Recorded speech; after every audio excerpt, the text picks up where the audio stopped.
नमस्कार, स्वागत है आपका यून राजस्थान में। आपके साथ मैं हूं कृपाशंकर शर्मा। खबरों को विस्तार से जानेंगे, लेकिन उससे पहले नजर हेडलाइंस पर। सीएम राजे ने किया 6 करोड़ की लागत से निर्मित स्कूल का शिलान्यास।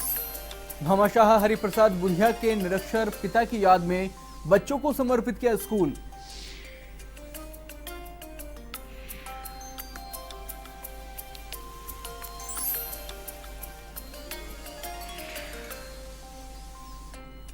भरतपुर के सुहास गांव में दर्दनाक सड़क हादसा, अनियंत्रित होकर पलटी ट्रैक्टर ट्रॉली। हादसे में 2 महिलाओं की मौत, 3 दर्जन से ज्यादा लोग घायल।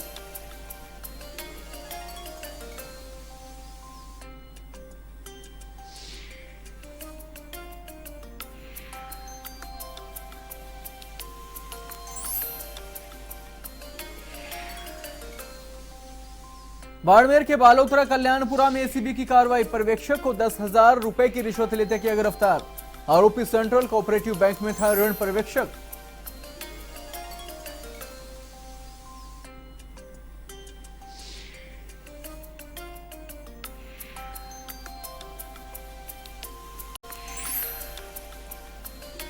अजमेर के गंज थाना इलाके में मां की ममता हुई शर्मसार, पैदा होते ही नवजात को फेंका झाड़ियों में।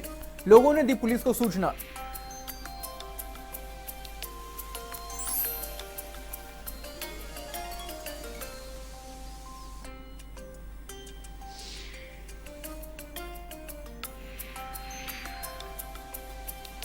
सावन मास के पहले सोमवार को शिव मंदिरों में लगा भक्तों का तांता।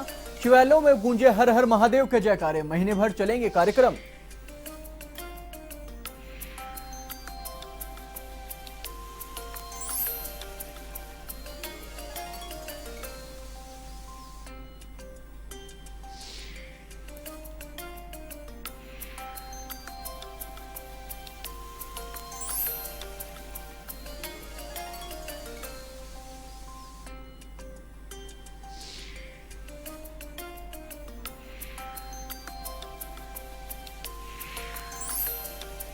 एवं राजस्थान में अब खबरें विस्तार से। राजधानी जयपुर में करीब 6 करोड़ की लागत से नवनिर्मित कमला देवी बुधिया राजकीय उच्च माध्यमिक विद्यालय के भवन का लोकार्पण मुख्यमंत्री वसुंधरा राजे ने किया है। कार्यक्रम में शिक्षा राज्य मंत्री वासुदेव देवनानी, भाजपा प्रदेशाध्यक्ष अशोक परनामी, उद्योग मंत्री राजपाल सिंह सहित कई नेता भी मौजूद रहे। स्कूल के भवन का निर्माण पट्टन ग्रुप कोलकाता के चेयरमैन और भामाशाह हरिप्रसाद बुधिया ने करवाया है। यह प्रदेश का ऐसा पहला सरकारी स्कूल है जिसके भवन को बाहर से देखकर कोई अंदाजा नहीं लगा सकता कि ये कोई सरकारी स्कूल है। 4 मंजिला इस स्कूल में 40 कमरों के साथ एक लाइब्रेरी, हर मंजिल पर छात्र छात्राओं के लिए अलग शौचालय, आंगनबाड़ी कमरा सहित कंप्यूटर और नए फर्नीचर की व्यवस्था भी की गई है। स्कूल के लोकार्पण समारोह में खुद मुख्यमंत्री ने भी इसकी खूब सराहना की और ऐसे भामाशाहों को धन्यवाद दिया है। यूं गौरतलब है कि इस स्कूल की शुरुआत 1953 में 2 कमरों के साथ प्राथमिक विद्यालय के रूप में हुई थी। इसके बाद 1987 में भामाशाह हरिप्रसाद बुधिया के पिता ब्रजलाल ने अपनी पत्नी कमला देवी की स्मृति में इसके भवन का निर्माण करवाया था। वहीं अब उनके बेटे ने आज के दौर की सुविधाओं को देखते हुए इसे 4 मंजिला इमारत को खड़ा किया है। कार्यक्रम में बोलते हुए भामाशाह हरिप्रसाद बुधिया ने कहा कि मेरे पिताजी पढ़े लिखे नहीं थे, लेकिन शिक्षा के प्रति उनका जरिया बच्चों के लिए हमेशा सकारात्मक रहा, जिसकी प्रेरणा आज हमें मिलती है।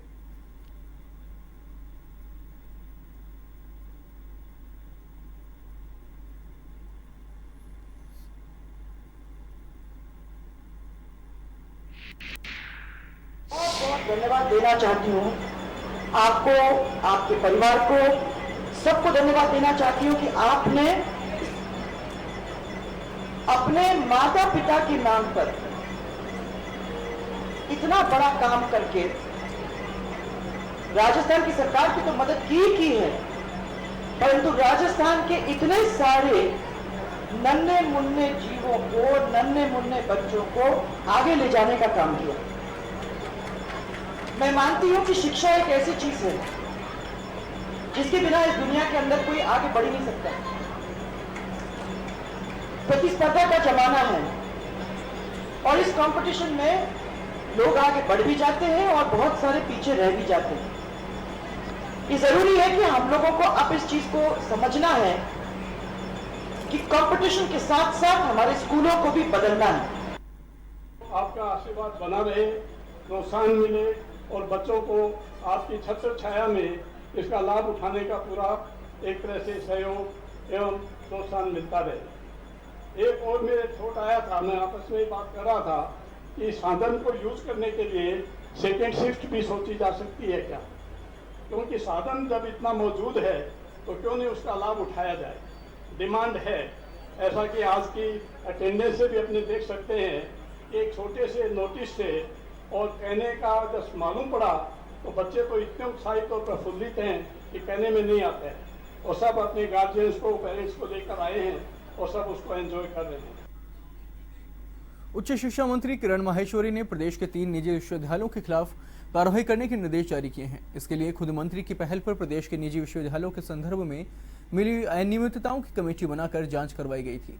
वहीं कमेटी की रिपोर्ट आधार पर विभाग ने भगवंत विश्वविद्यालय अजमेर, पैसिफिक उच्चतर शिक्षा और अनुसंधान अकादमी विश्वविद्यालय उदयपुर और माधव विश्वविद्यालय पिंडवाड़ा सिरोही के खिलाफ कार्रवाई करने के निर्देश दिए हैं।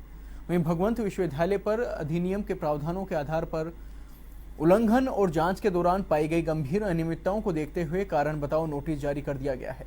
साथ ही चेताया गया है कि अगर निर्देशों की पालना नहीं की गई तो कठोर कार्रवाई की जाएगी।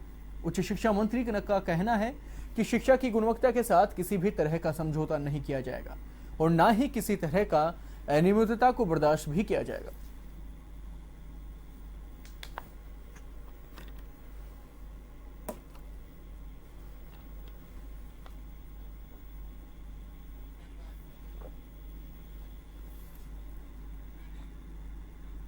भरतपुर में शहर के हीरादास सर्किट पर खुलेआम फायरिंग करके आमजन को भयभीत करने वाले 2 बदमाशों को अटलबंद पुलिस ने दबोच लिया है। पुलिस अधीक्षक अनिल कुमार टोंक ने बताया कि आरोपियों ने एक चाय की दुकान पर पैसे मांगने पर जान से मारने की नियत से उस पर देसी कट्टे से फायर किया है और फिल्मी अंदाज में आसपास के लोगों को भयभीत कर फरार हो गए थे। वहीं पुलिस ने उक्त घटना में दीपक तथा भवानी को गिरफ्तार किया है।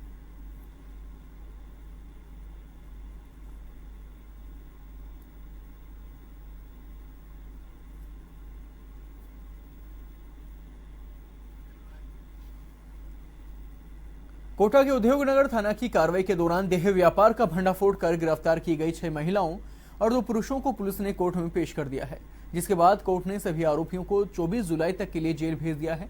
गौरतलब है कि उद्योगनगर इलाके में काफी दिनों से 2 जगहों पर देह व्यापार चल रहा था, जिसकी भनक लगने के बाद पुलिस ने जाल बिछाकर कार्रवाई को अंजाम दिया था।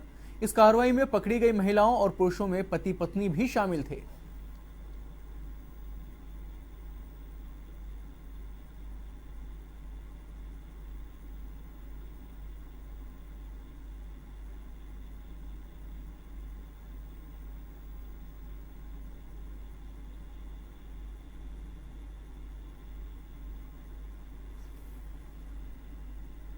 भरतपुर जिले की जोरहरा थाना ने पुलिस पर पथराव कर आरोपियों को छुड़ाने के मामले में कार्रवाई की है। गत दिनों 14 फरवरी को गांव भंडारा में एक इनामी बदमाश को गिरफ्तार करने के लिए दबिश दी गई थी। दबिश के दौरान ग्रामीणों ने पुलिस पार्टी पर फायरिंग कर आरोपी को छुड़ा लिया था। पुलिस ने दर्जन भर आरोपियों के खिलाफ राजकार्य में बाधा पहुंचाने का मामला दर्ज करवाया है। वहीं सोमवार को जोरहरा थाना पुलिस ने कामा सर्किल के सभी थानों के साथ सीओ राय सिंह बेनीवाल के नेतृत्व में गाँव विरार में फरार चल रहे आरोपियों की गिरफ्तारी के लिए दबिश दी, जिसमें मुख्य आरोपी नखरू मेव मौके से फरार हो गया और एक युवक सद्दाम को पुलिस ने गिरफ्तार कर लिया है।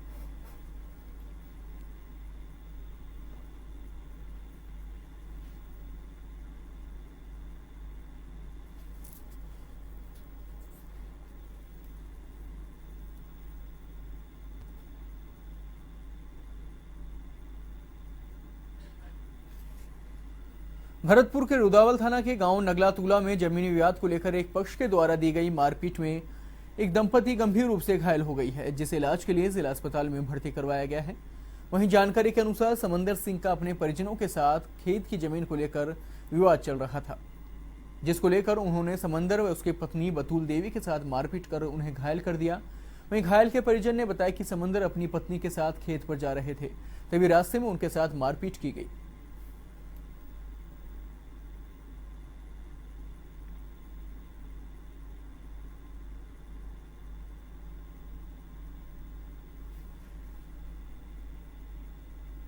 वारा के कस्बा थाना पुलिस ने यूपी से नकदी और जेवर चोरी के आरोपी को गिरफ्तार किया है।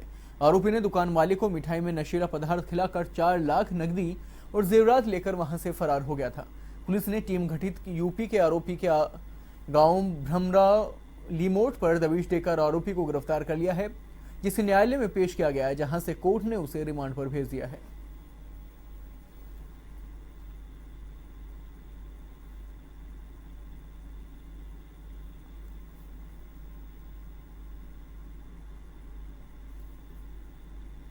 भरतपुर में ओबीसी में आरक्षण की मांग कर रहे जाट नेताओं ने एक बार फिर से आंदोलन की चेतावनी दी है। गौरतलब है कि विगत महीने में जाट समाज ने आंदोलन किया था, जो 2 दिन बाद सरकार के साथ हुए समझौते के बाद समाप्त किया गया।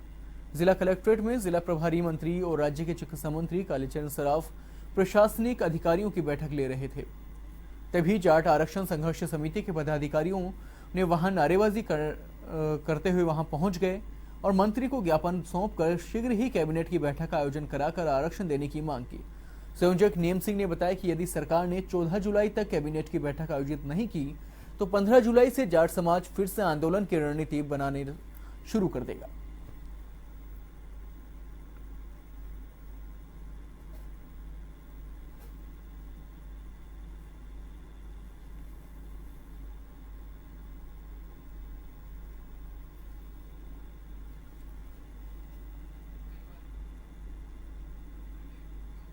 उपखंड मुख्यालय बौनी पर जीएसटी के विरोध में लगातार चौथे दिन भी कपड़ा बाजार बंद रहा।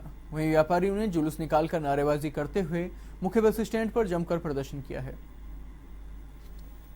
साथ ही वित्त मंत्री अरुण जेटली का पुतला फूंक कर विरोध जताया है। वहीं प्रदर्शन के चलते मुख्य बस स्टैंड पर लगभग 1 घंटे तक जाम की स्थिति बनी रही। व्यापारियों का कहना है कि जब तक जीएसटी वापस नहीं लिया जाता तब तक वे प्रदर्शन जारी रखेंगे।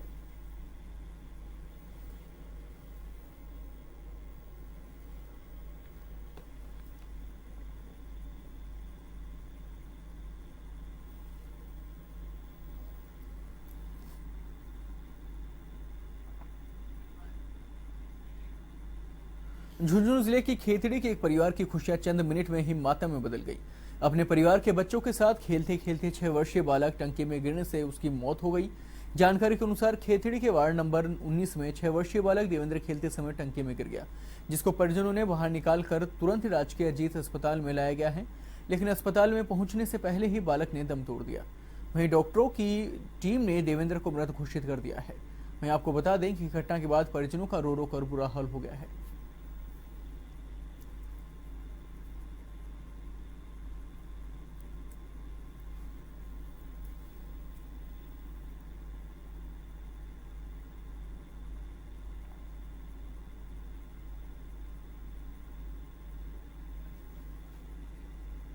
भरतपुर के डीग थाना क्षेत्र के गांव बहज में गांव के हेडपंप की मरम्मत करते वक्त लापरवाही करना भारी पड़ गया।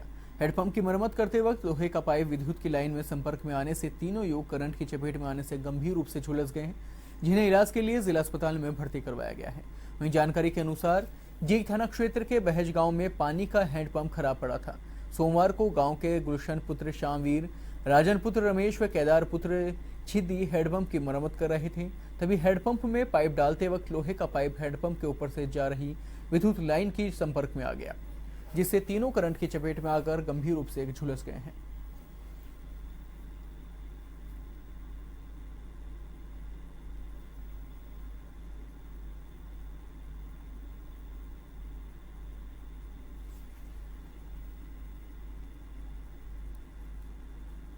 जिले के बालोतरा कल्याणपुरा कस्बे में जोधपुर एसीबी ने कार्रवाई करते हुए सेंट्रल कोऑपरेटिव बैंक के ऋण पर्यवेक्षक को 10,000 की रिश्वत लेते गिरफ्तार किया है। जानकारी के अनुसार एसीबी में गोपाराम नाम के व्यक्ति ने शिकायत की थी कि ऋण पर्यवेक्षक गुमान सिंह काम के बदले 10,000 रुपए रिश्वत मांग रहा है।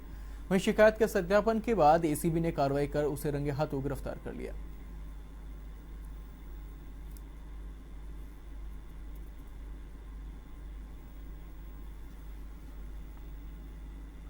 धौलपुर में 3 महीने बाद भी पुलिस की पकड़ से दूर फायरिंग के आरोपी को लेकर पीड़ित परिवार के लोग जिला कलेक्ट्रेट के सामने भूख हड़ताल पर बैठ गए हैं।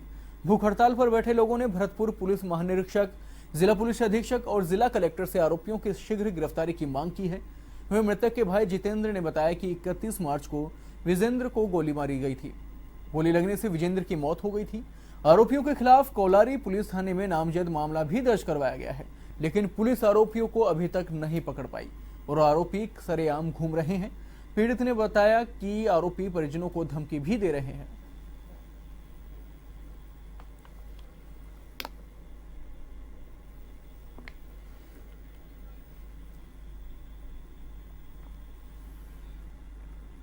भरतपुर के वैड़ थाना क्षेत्र के गांव सुहास में सोमवार को ट्रैक्टर ट्रॉली में खेत निराने जा रही करीब 3 दर्जन से अधिक महिलाएं ट्रॉली पलटने से गंभीर रूप से घायल हो गई।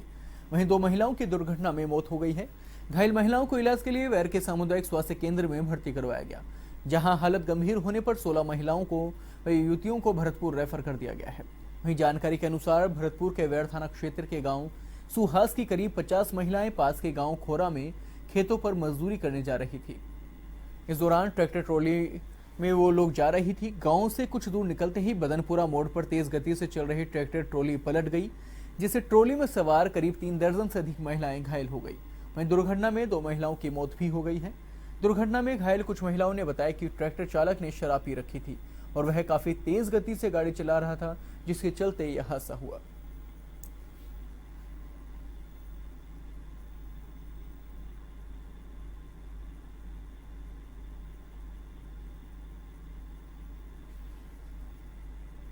बारां जिले के अंता थाना क्षेत्र के बालाखेड़ा गांव के अवैध शराब की सूचना पर आरपीएस जसवीर मीणा के नेतृत्व में कार्रवाई की गई है। पुलिस ने गोदाम पर छापा मारकर अवैध शराब की 153 पेटी जब्त की हैं। वहीं पुलिस ने शराब कारोबारी मोनू कुमार मीणा और चौथमल कुमार को मौके से पकड़ लिया है।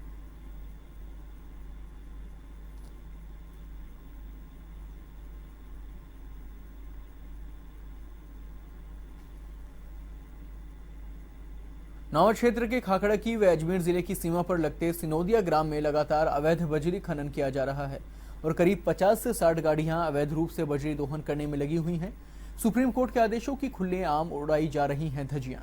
जी हां, पुलिस से जानकारी ली गई तो बताया कि नावा के रास्ते से खाली ट्रक जाते हैं और भरे ट्रक मीठड़ी के रास्ते निकल जाते हैं। पुलिस ने मीठड़ी हाईवे पर 4 ट्रकों को अवैध बजरी दोहन करते जब्त किया है।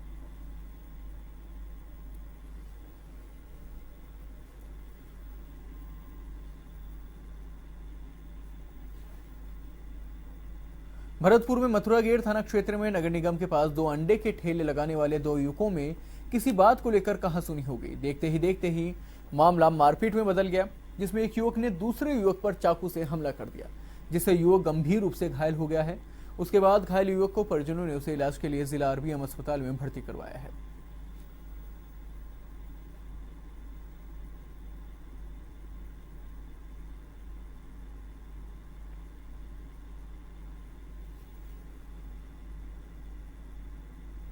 लक्ष्मणगढ़ के वार्ड संख्या 30 में दिव्यांग व्यक्ति ने आत्महत्या कर ली है।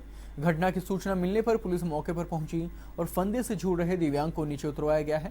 वहीं पुलिस ने बताया कि वार्ड संख्या 30 निवासी दिव्यांग सुगन चंद मुरली मनोहर मंदिर के पास एक दुकान पर बैठता था, जिसने बीती रात को अपने ही कमरे में फांसी का फंदा लगाकर जीवन लीला समाप्त कर ली। वहीं फिलहाल आत्महत्या के कारणों का खुलासा नहीं हो सका है।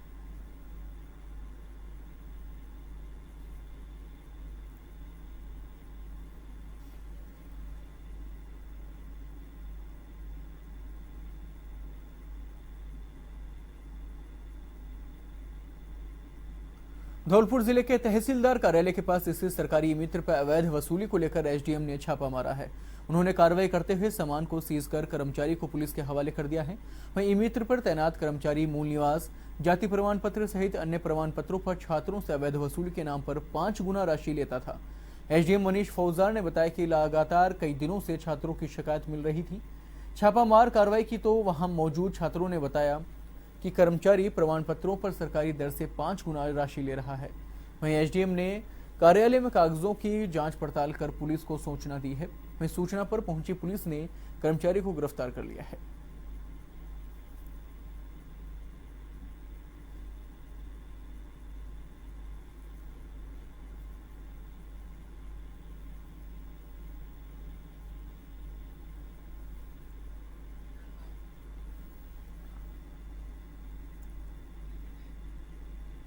बूंदी को पॉलीथीन मुक्त बनाने के लिए नगर परिषद के अधिकारियों और कर्मचारियों ने बाजार में सर्च ऑपरेशन चलाया है और फल विक्रेताओं, दुकानदारों, सब्जी विक्रेताओं को यहां से पॉलीथीन थैलियां जब्त की गई हैं। साथ ही दुकानदारों से दुकान के बाहर डस्टबिन रखने की समझाइश भी की गई है। 15 अगस्त तक बूंदी को पॉलीथीन मुक्त बनाए जाने के अभियान में नगर परिषद ने कमर कस ली है।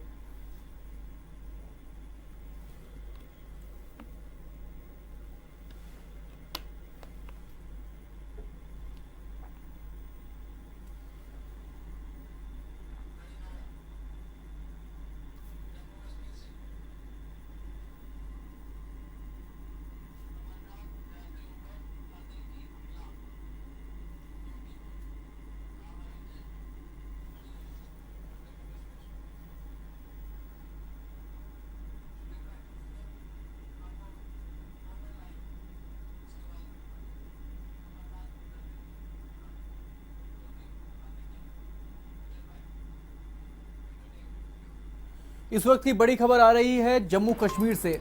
जम्मू कश्मीर में अमरनाथ यात्रियों पर आतंकी हमला हुआ है। आपको एक बार फिर बता दें, इस वक्त की बड़ी खबर जम्मू कश्मीर से आई है, जहां पर अमरनाथ यात्रा पे गए यात्रियों पर आतंकी हमला हुआ है।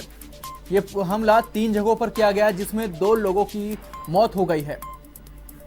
आपको बता दें कि 2 लोगों की मौत की अभी खबर मिली है। आतंकी हमला हुआ है अमरनाथ यात्रा पे जाते हुए यात्रियों पर। इस वक्त की बड़ी खबर है, ये आतंकवादियों का हमला हुआ है। ये जम्मू कश्मीर अमरनाथ यात्रियों पर आतंकियों का हमला हुआ है। ये हमला अनंतनाग के रास्ते पे हुआ है। बताया जा रहा है कि 2 लोगों की इसमें, माफ कीजिएगा, 2 लोगों की इसमें मौत हो गई है। अनंतनाग के पास हुआ है यह हादसा।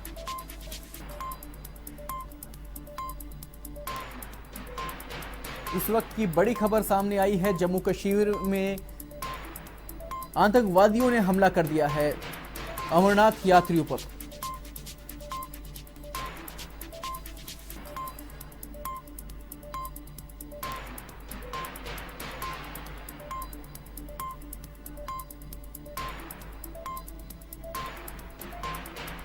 आपको एक बार फिर बता दें, अनंतनाग के पास यह हादसा हुआ है, यह हमला किया गया है। इसमें 2 लोगों की मौत की खबर अभी आई है। अमरनाथ यात्रियों पर यह हमला किया गया है, आतंकवादियों ने हमला किया है। इस वक्त की बड़ी खबर है ये जम्मू कश्मीर से।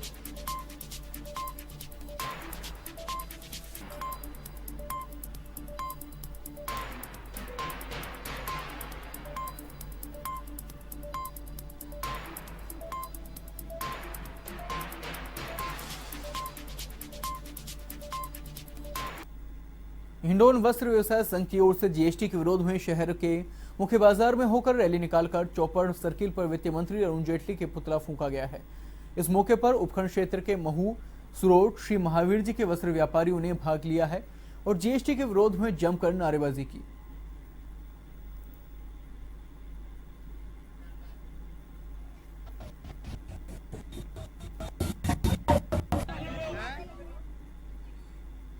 चित्तौड़गढ़ जिले के उमड़ ग्राम पंचायत क्षेत्र से होकर गुजर रही बेड़च नदी में बजरी खनन करने को लेकर ग्रामीणों और लीज ठेकेदारों के बीच टकराव की स्थिति बनी हुई है।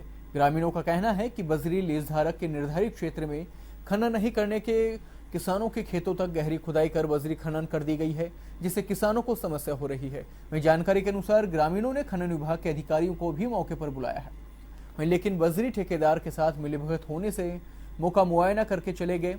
वहीं बजरी ठेकेदार के कर्मचारी ने बताया कि राजस्थान फूड के नाम से बेड़च नदी में खनन विभाग ने लीज की अनुमति दी है।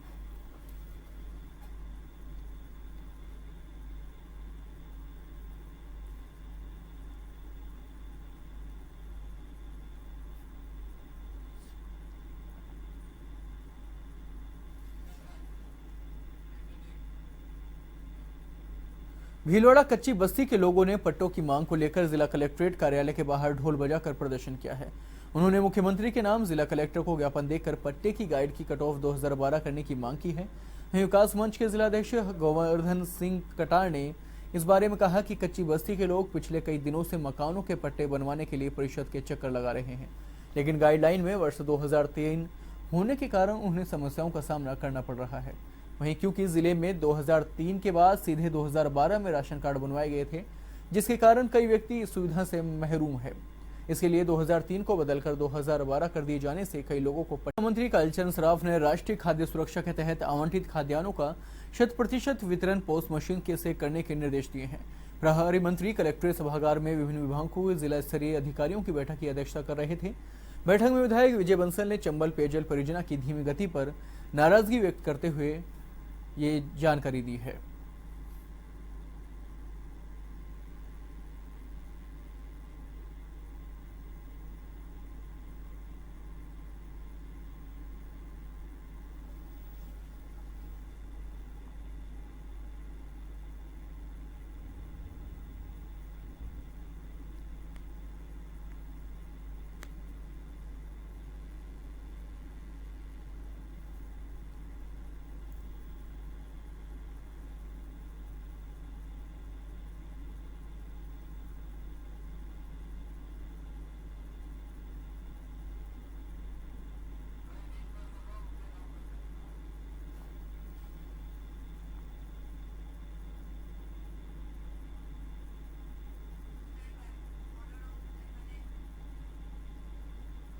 नागौर जिले के जायल ग्राम पंचायत के अटल सभागार में सरपंच सुनीता खटीक की अध्यक्षता में पट्टे वितरण किए गए।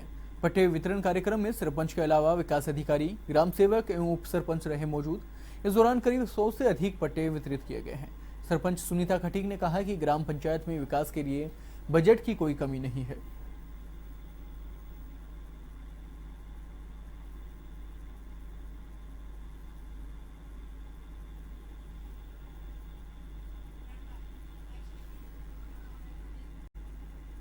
भीलवाड़ा नर्सिंग अभ्यर्थियों के लिए योग्य नहीं माने जाने के विरोध में जीएनएम बचाओ संघर्ष समिति ने चिकित्सा मंत्री के नाम जिला कलेक्टर को ज्ञापन सौंपा है।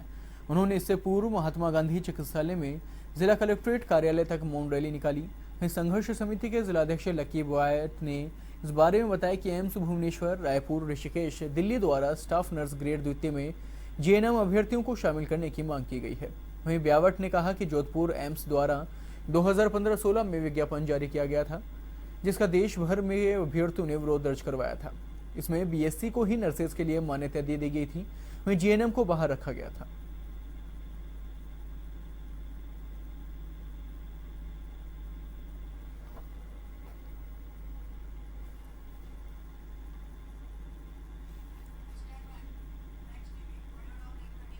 धौलपुर में श्रावण माह के पहले सोमवार पर श्रद्धालुओं ने भगवान शिव की आराधना की।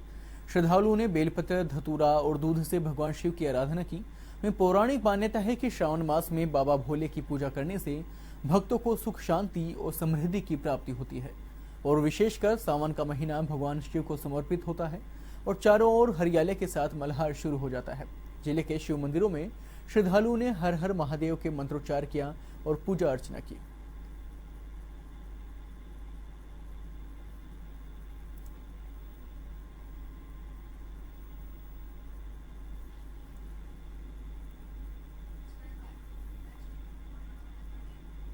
नागौर जिले के मकराना शहर में मार्बल व्यापारियों का मार्बल और ग्रेनाइट पर लगाया गया 28% जीएसटी को लेकर विरोध जारी है। मकराना मार्बल विकास संघ के आह्वान पर 10वें दिन भी ट्रांसपोर्ट यूनियन के व्यापारी हड़ताल पर रहे। मार्बल की लोडिंग पूर्ण रूप से बंद है, जिससे करोड़ों का नुकसान हो रहा है। वहीं व्यापारियों के एक शिष्ट ने मंडल मुख्यमंत्री से मुलाकात भी की है और जीएसटी दर कम करने की मांग को दोहराया है। विरोध को लेकर मार्बल सिटी में सन्नाटा छाया हुआ है।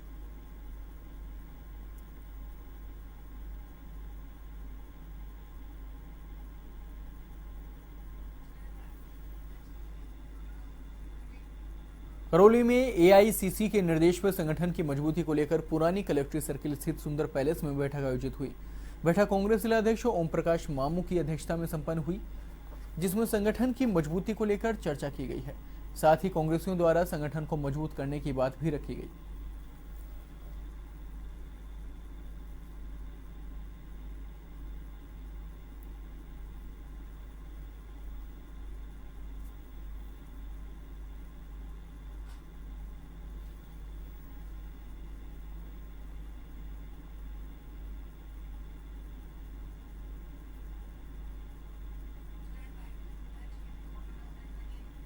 धौलपुर में जिला स्तरीय वन महोत्सव सरमथुरा उपखंड के कोंसा गांव में मनाया गया है।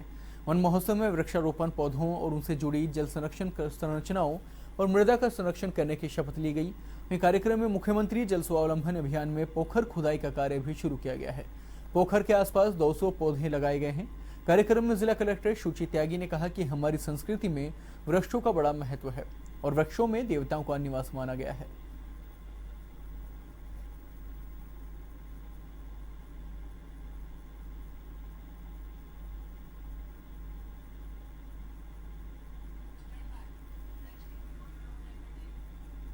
करौली में वन महोत्सव के दिन जिला मुख्यालय पर स्थित अंजनी माता के मंदिर पर वन महोत्सव कार्यक्रम मनाया गया है। कार्यक्रम को प्रभारी मंत्री जसवंत सिंह ने संबोधित किया। वहीं कार्यक्रम के दौरान मुख्य बधिर बच्चों ने नाटक प्रदर्शन के जरिए पेड़ों के महत्व को समझाया है। वहीं प्रभारी मंत्री ने कहा कि हर व्यक्ति को अपने आसपास पेड़ लगाने चाहिए ताकि आसपास का वातावरण शुद्ध एवं शांत रहे।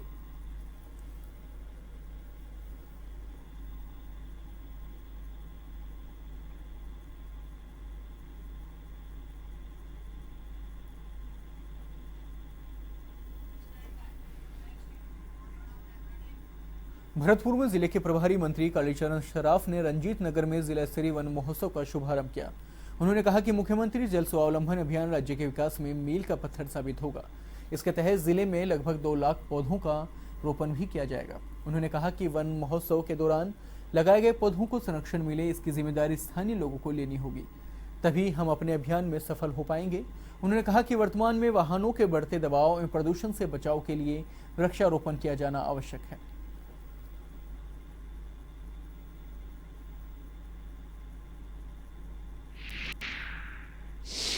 प्रदेश में जो मुख्यमंत्री जल स्वावलंबन अभियान चलाया था, उसकी सफलता को देखते हुए इस बार उन्होंने निर्देश दिया है कि आज पूरे प्रदेश में वन महोत्सव के रूप में इसको मनाया जाएगा और पर्यावरण सुधार की दृष्टि से पूरे प्रदेश में 1 करोड़ पौधे आज के दिन लगाए जाएंगे और भरतपुर जिले में 2 लाख पौधों का लक्ष्य रखा गया है। हर ग्राम पंचायत स्तर पर आज इस प्रकार के कार्यक्रम आयोजित हुए हैं और हर जगह जनप्रतिनिधि, हमारे सारे अधिकारी, सरकारी अधिकारी। प्रदेश में जो मुख्यमंत्री जल स्वावलंबन अभियान चलाया था, उसकी सफलता को देखते हुए इस बार उन्होंने निर्देश दिया है कि डूंगरपुर में 68वां वन महोत्सव आयोजित किया गया है। कार्यक्रम में प्रभारी मंत्री ओटाराम देवासी ने भाग लिया। वहीं मंत्री में भंडारिया घाटा गांव में पौधारोपण किया गया है। वन विभाग की ओर से इस क्षेत्र में 3 दिन में 3750 पौधे लगाए जाएंगे। इस अवसर पर डूंगरपुर विधायक देवेंद्र कटारा, सभापति के गुप्ता, जिला प्रमुख माधवलाल वराहात भी मौजूद रहे।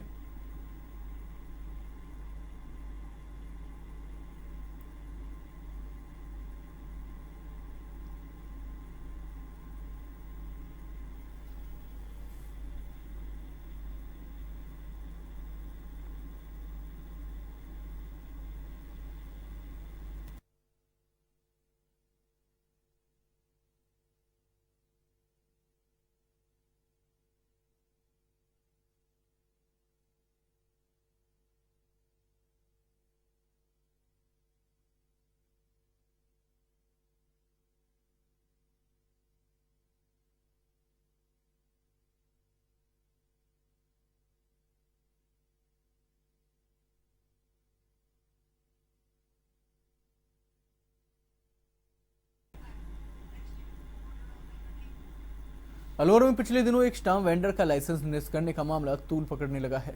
सोमवार को इस मामले में तहसील के सभी स्टाम्प वेंडरों ने काम बंद रखा और हड़ताल की।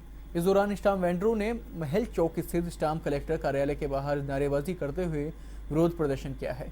स्टाम्प वेंडर यूनियन के अध्यक्ष दिनेश भार्गव ने बताया कि बिना किसी जांच के राजनीतिक दबाव में कार्यवाही की गई है। इस दौरान वेंडरों ने डीआईजी स्टाम्प से मिलकर स्टाम्प वेंडर को फिर से बहाल करने की मांग की।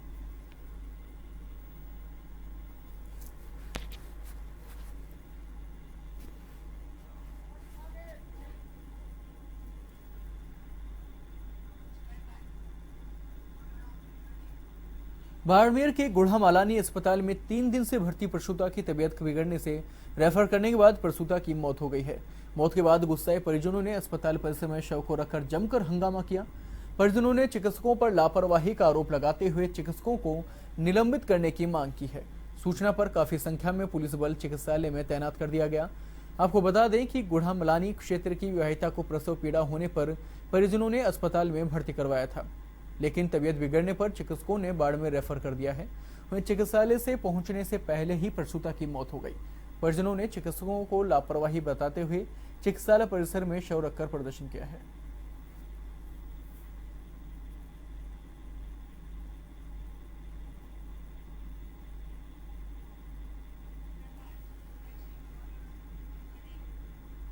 अजमेर के अलवरगेट थाना इलाके में एक कोचिंग सेंटर संचालक दंपति पर कोचिंग छात्रों ने धोखाधड़ी करने का आरोप लगाते हुए पुलिस अधीक्षक राजेंद्र सिंह को ज्ञापन देकर मामले में न्याय की गुहार की है। कोचिंग छात्र रामस्वरूप ने बताया कि पाल बिचला इलाके में सृष्टि कोचिंग सेंटर के नाम पर अंगद शर्मा और पूनम शर्मा ने कोचिंग सेंटर चला रखी है, जिसमें RSCIT का कोर्स करवाकर इस सेंटर में बेरोजगार युवाओं को सरकारी नौकरी देने का झांसा दिया जा रहा है। इसके एवज में हर अभ्यर्थी से 2000 रुपए की फीस सेंटर संचालक वसूल रहे हैं। छात्रों का आरोप है कि इस कोचिंग सेंटर से 300 से ज्यादा अभ्यर्थियों को धोखे में रखकर उनसे फीस तो वसूल कर ली गई, लेकिन RSCIT का कोर्स अभी तक पूरा नहीं करवाया गया है और न ही इस कोर्स के संबंध में कोई जानकारी इन अभ्यर्थियों को दी गई है, जिससे नाराज होकर पहले तो इन अभ्यर्थियों ने अलवरगेट थाने में सृष्टि कोचिंग सेंटर के संचालक दंपति पर धोखाधड़ी का मुकदमा दर्ज करवाया उसके बाद विरोध प्रदर्शन कर रहे हैं।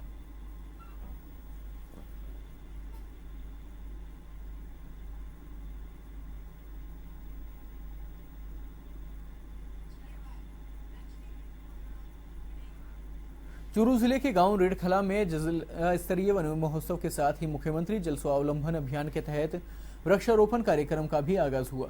गांव के राजकीय बालिका स्कूल में जिला प्रशासन व वन विभाग की ओर से आयोजित कार्यक्रम में ग्रामीण विकास एवं पंचायती राज मंत्री राजेंद्र राठौड़ ने शिरकत की। वहीं मंत्री राठौड़ ने कार्यक्रम में स्वच्छता, वृक्षारोपण और वृक्षों के संरक्षण को लेकर शपथ दिलाई है। इसके बाद पंचायती राज मंत्री राजेंद्र राठौड़ ने गांव रेडखला में 17 लाख की लागत से बने सार्वजनिक पक्के जोहड़ का लोकार्पण भी किया। उन्होंने सार्वजनिक जोहड़ का कैचमेंट एरिया दुरुस्त करने के निर्देश दिए हैं।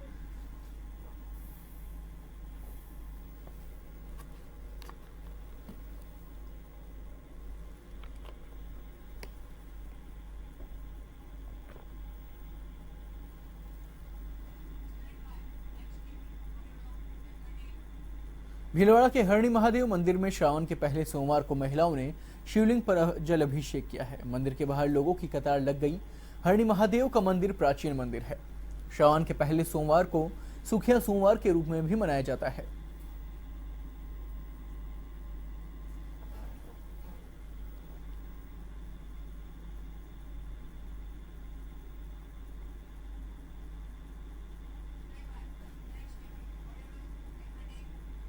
जोधपुर में कुलपति के निर्देशों के अवहेलना पर एबीवीपी की ओर से छात्र नेता भूपेंद्र सिंह के नेतृत्व में जेएनवीयू परिसर स्थित कला संकाय के बाहर प्रदर्शन किया गया।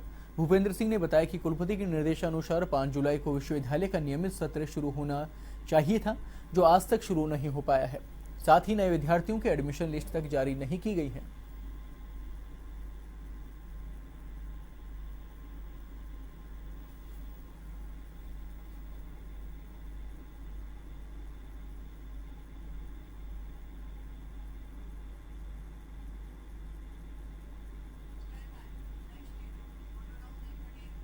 बारां के कस्बा थाना में चिकित्सा विभाग द्वारा गर्भवती महिलाओं की गुणवत्ता युक्त प्रसव पूर्व जांच सुविधाओं के लिए प्रधानमंत्री सुरक्षित मातृत्व अभियान आयोजित किया गया है। वहीं मुख्य चिकित्सा एवं स्वास्थ्य अधिकारी डॉक्टर नरेश मीना ने बताया कि सुविधा ब्लॉक अस्पतालों, सैटेलाइट अस्पतालों, सामुदायिक स्वास्थ्य केंद्रों और प्राथमिक स्वास्थ्य केंद्रों पर मिलेंगी। अभियान के तहत गर्भवती महिला प्रसव पूर्व जांच के साथ blood pressure, haemoglobin, urine, sugar, वजन जैसी जांचें निःशुल्क करवा सकेंगी। हर महीने की 9 तारीख को क्वालिटी बेस्ड प्रसव पूर्व स्वास्थ्य सेवाएं प्रदान करना ही इस अभियान का उद्देश्य है।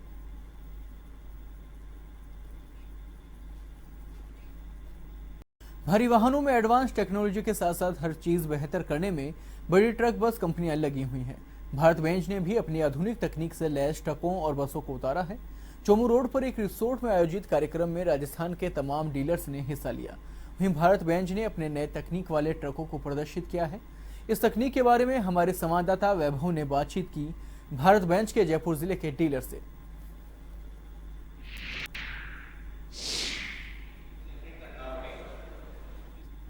जो कि उभर के है वो है भारत बेंज। जी हाँ, भारत बेंज जो कि कुछ ही सालों पहले ही आया था, लेकिन इसने एक मुकाम छुआ है। इस पर तमाम जानकारी के लिए आज हमारे साथ मौजूद है अभिषेक कास्तीवाल जी, जो जयपुर जिला के हेड हैं। हम उनसे जानने की कोशिश करते हैं कि क्या खासियत है टेक्नोलॉजी के हिसाब से, कितनी एडवांस टेक्नोलॉजी है इन ट्रकों के अंदर और इनकी जो बसेस है उसके अंदर। अभिषेक जी बताएं, किस तरह की टेक्नोलॉजी लेकर आए हैं इस बार? कि भारत बेंज में ये हमारे जो यूरो 4 के ट्रक्स हैं, इन सब में SCR टेक्नोलॉजी है। SCR टेक्नोलॉजी यूरो 3 से यूरो 4 में आने के लिए दो प्रकार की टेक्नोलॉजीज़ अवेलेबल हैं मार्केट में। एक EGR है और एक SCR है। EGR टेक्नोलॉजी में हमारा जो काला धुआं निकलता है वो वापस इंजन में जाता है और उसकी वजह से इंजन का टेम्परेचर बढ़ता है और इंजन का जो ऑयल है वो जल्दी ख़राब होता है। साथ में इंजन में लीकेजेस की चांसेस ज़्यादा होती हैं। SCR इससे थोड़ा सा अलग होता है।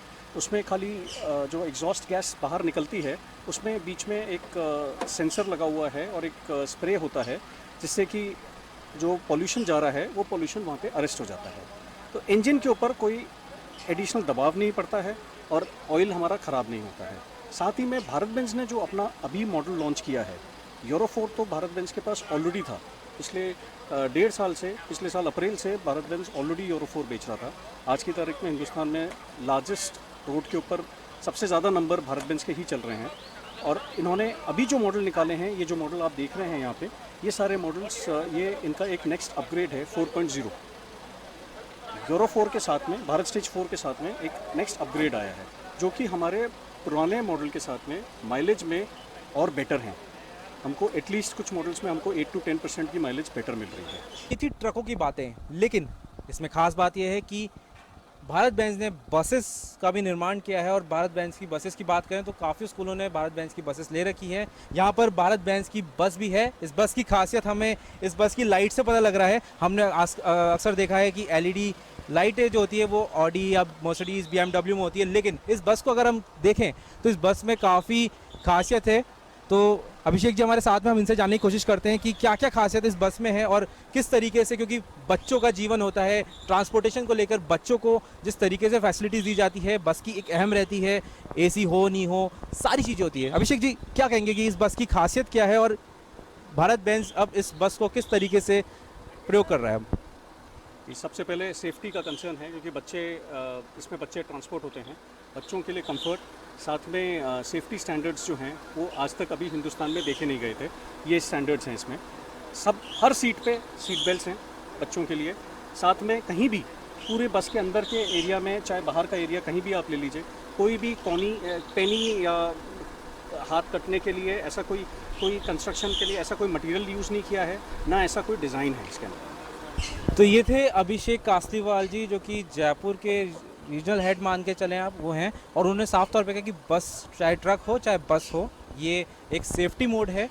भारत बेंज ने अपने जो ट्रक और बसेस जो कि आज दिखाए हैं, ये वाकई में एडवांस है। रही बात दूसरे जो ट्रकों की है, बसेस की है, जो बड़ी कंपनीज हैं, उनको सीधे सीधे तौर पर कम्पीट करती है। कहीं ना कहीं तौर पर उनको सीधा एक तौर पर देखा जाए, आज ऑप्शन भारत बेंज ला चुका है। अगर आप कोई ट्रक खरीदने जा रहे हो या बस खरीदने जा रहे हो स्कूल के लिए, तो भारत बेंज एक ऑप्शन आ गया है। हमें ये ज़रूर देखना चाहिए कि इस बस की खासियत क्या है, ट्रक की खासियत क्या है, माइलेज देखना चाहिए, हर चीज़ें, हर क्वालिटी के अंदर भारत बेंज एक तरीके से आगे बढ़ रहा है। और यही है कि अब कस्टमर्स की जो एक रूट है वो अब भारत बेंज की तरफ मुड़ रहा है।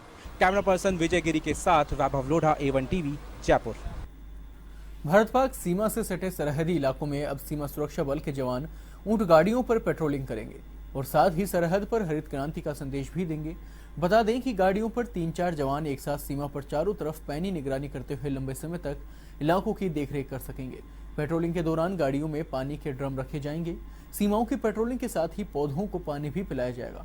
ऊंट गाड़ियों पर पेट्रोलिंग के दौरान सुरक्षा तंत्र को मजबूती मिलेगी। वहीं सीमा सुरक्षा बल में प्रारंभिक तौर पर ऊंट गाड़ियों पर पानी के साथ पेट्रोलिंग प्रारंभ कर दी गई है और धीरे धीरे इसकी संख्या में इजाफा किया जाएगा।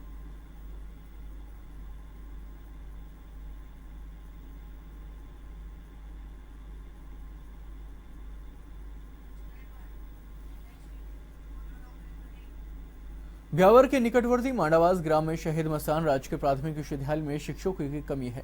इस मामले में उपखंड कार्यालय में ग्रामीणों ने विरोध प्रदर्शन किया। ग्रामीणों ने उपखंड अधिकारी पीयूष समारिया को ज्ञापन सौंपकर स्कूल की दशा सुधारने की मांग की है। ग्रामीण रसूल काठात ने बताया कि स्कूल में करीब 200 छात्र पढ़ते हैं, लेकिन एक छात्र शिक्षक स्कूल में पढ़ा रहा है। ग्रामीणों ने चेतावनी देते हुए कहा कि यदि बुधवार तक स्कूल में शिक्षक नहीं लगाया गया तो स्कूल की तालाबंदी कर अनिश्चितकालीन आंदोलन किया जाएगा।